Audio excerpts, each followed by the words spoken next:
Bereshith chapter 44. And he commanded the one over his house, saying, Fill the men's sacks with food, as they are able to bear, and put each man's silver in the mouth of his sack. And put my cup, the silver cup, in the mouth of the sack of the youngest, and the silver for his grain. And he did according to the word of Joseph which he spoke. As soon as the morning was light, the men were sent away, they and their donkeys. And when they had gone out of the city, not having gone far, Joseph said to the one over his house, Rise up, follow the men, and when you overtake them, say to them, Why have you repaid evil for good? Is this not the one from which my master drinks, and with which he indeed divines? You have done evil in what you have done.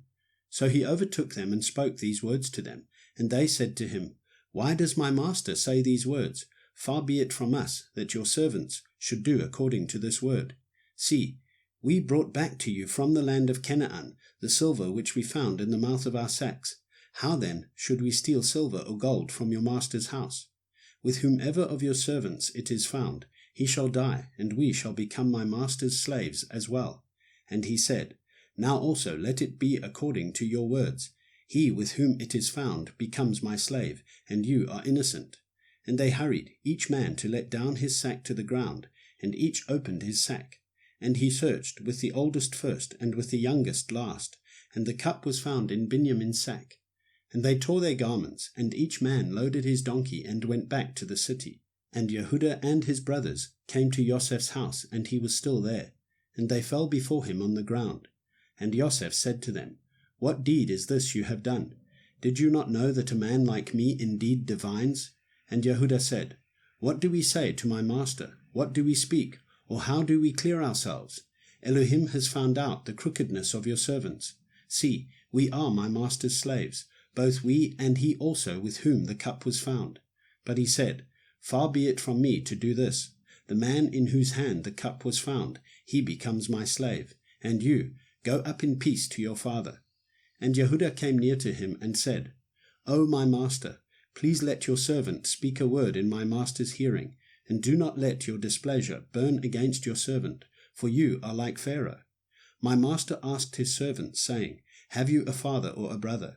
And we said to my master, We have a father, an old man, and a young child of his old age, and his brother is dead, and he alone is left of his mother's children, and his father loves him. And you said to your servants, Bring him down to me, and let me set my eyes on him. And we said to my master, The boy is not able to leave his father, for if he leaves his father shall die. But you said to your servants, Unless your youngest brother comes down with you, you do not see my face again. And it came to be, when we went up to your servant my father, that we told him the words of my master. And our father said, Go back and buy us a little food. But we said, We are not able to go down. If our youngest brother is with us, then we shall go down. For we are not able to see the man's face, unless our youngest brother is with us. Then your servant my father said to us, You know that my wife bore me 2 sons. And the one went out from me, and I said, Truly he is torn to pieces, and I have not seen him since. And if you take this one from me too, and harm comes to him, you shall bring down my grey hair with evil to Sheol.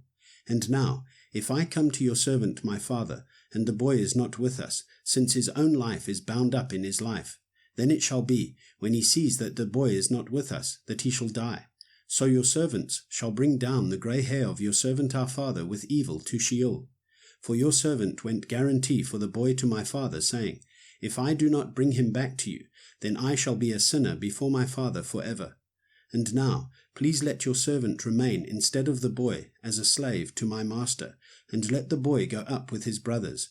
For how do I go up to my father if the boy is not with me, lest I see the evil that would come upon my father?